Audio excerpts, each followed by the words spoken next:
My name's Leanne Gmeindl. I'm a special ed reading teacher in a middle school right now in Connecticut. Prior to that, I was a speech and language therapist and then a special education teacher at a private school for kids with learning disabilities. And then after that, the assistant director of that school. And then after I moved to Connecticut, I was a 7th grade resource teacher, and now I'm a reading specialist.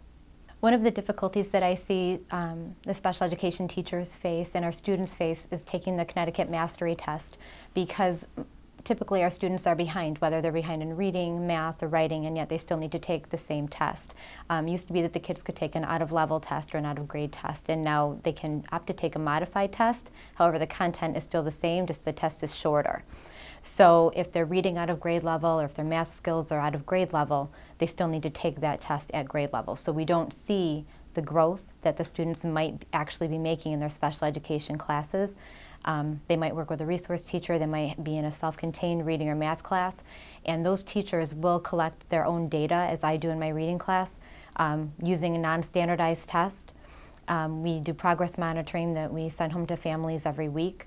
However, that data and those test scores are not often looked at. So if we only look at the CMT year after year, it could look like some of our special ed students are not making progress, but when in fact they really are.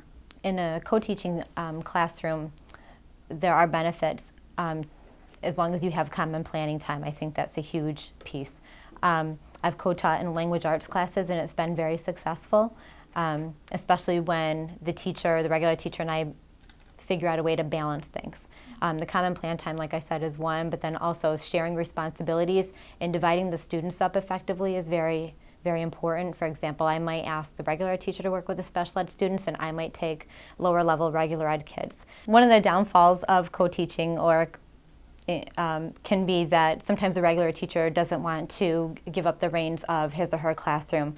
Sometimes there's that element of control, and so special ed teachers aren't often utilized in the best way. They might say, well, you can go work with the special ed kids because you know them best. And really that's not the goal of co-teaching. It should be shared responsibility with a common vision. And so if you have someone who isn't really willing to work with you or to give up some of their classroom control, then the outcome is not going to be what you both hope for.